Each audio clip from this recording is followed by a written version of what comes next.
Hi, I'd like to have a little chat today about an article I came across online today while scrolling, and the heading is Fury at Meghan Markle's Brew, trolled by her own family.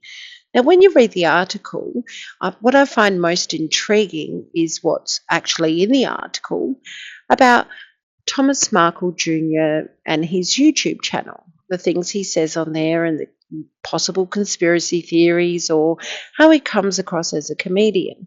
He likes to make light of things as I interpret them, and he has a little funny digs here and there and whatnot. The fact that the article says that he's spruiking online trolling and making money from it is kind of laughable, to be honest. Anyone knows on YouTube that you don't make a deal of money. But what has got me really intrigued is the heading by the Mirror themselves. And I'd like to ask a few questions. Trolled by her own family.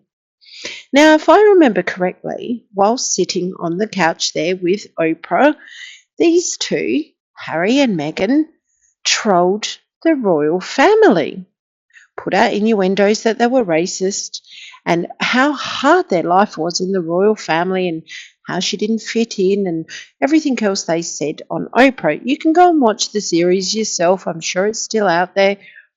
But what I find kind of contradictory with these two, once again, is the fact that they seem to like to dish stuff out but don't like to take it. Why is it okay, Mirror newspaper, for Meghan and Harry to go and sprout these things such as racism and saying they don't feel safe in the UK, which is an absolute whole lot of bollocks? Like, why would they not feel safe in the UK? That is absolutely absurd. Why are you reporting on such a stupid article about someone making light of a situation that the family has found themselves in? But yet it's okay for Harry and Meghan to go and put all this stuff out there about being racist, etc. This is very disturbing. Is this the way the media is now? Or has it always been this way, that we are fed this stuff and we're meant to believe it? Whatever happened to reporting the truth? Or was the truth never reported? It's just a simple question, in my opinion. That's all I'm asking. Are we not allowed to read the truth? Are we not allowed to hear the truth? Or is it always a one-sided thing?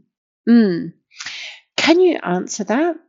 Can you really answer why Meghan and Harry are allowed to get away with throwing their family under the bus? But if anyone says anything negative about them, it kind of comes across as trolling or abuse or whatever else you put out there in the papers. The fact that Thomas Markle, there's another article that Thomas Markle Sr. sent good wishes to the king and that Meghan might be heard about that. Why would she be heard about that when she was the one that dissed her family in the first place? Did she have an agenda for that? We don't know, do we?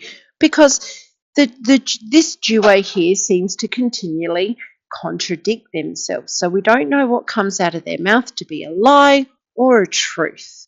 They always try and cover things up by saying it's their truth. Unconscious bias and whatever other woke crap that they like to talk about. Quite frankly, I'm kind of sick of this couple, and I'm sure millions of people are. But claiming that the British people are racist is absolutely disgusting. As you can see from their last polo stint for this Netflix series, which apparently not many people went there to see them anyway. They only had their crew there and some other well-to-do people, because you got to rub shoulders with well-to-do people to put out a message.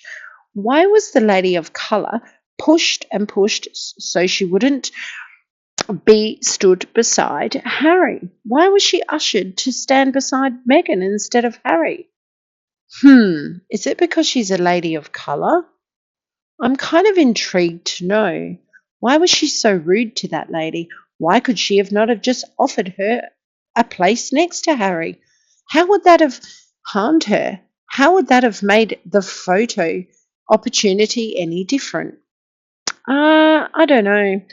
Well, they like to put all this stuff out there, but we're not allowed to question them. Well, I'm sorry, but we are allowed to question them. They're in the public arena. This is our royal family that they have dissed time and time again and made millions and millions of dollars by throwing their family under the bus. Yet they begrudge the other side of the Markle family to make a few bob. How is this fair? How is this fair? Let me know in the comments what you think about this, because it's kind of controversial, isn't it? That we get fed what we are meant to believe in the papers or the media or wherever else on social media, but the reporter calling it cruel and catty and whatever else that Meghan said herself on that panel of women not long ago. Isn't it cruel and catty to attack the royal family, our royal family that we love very dearly? And, the late Queen, having her being upset with all Meghan's shenanigans at the palace. When is enough going to be enough? Just by the look on her face in this photo, she doesn't look too happy, does she? It's kind of interesting, isn't it? The woman that's gone from couture clothing, spending millions of dollars in the royal family on clothing, and now she goes to the polo in an outfit of $800 worth, made of hemp, apparently. Meghan, Meghan, you've gone from riding royal coaches to golf buggies. I don't know. Like, seriously, just say sorry to the royal family. Give the royal family an apology for everything that you have done to them and said about them. And maybe then the reporters can report on that and we can all just get on with our lives and move on. We can all live happily ever after, just like Cinderella. Catch you on the next one.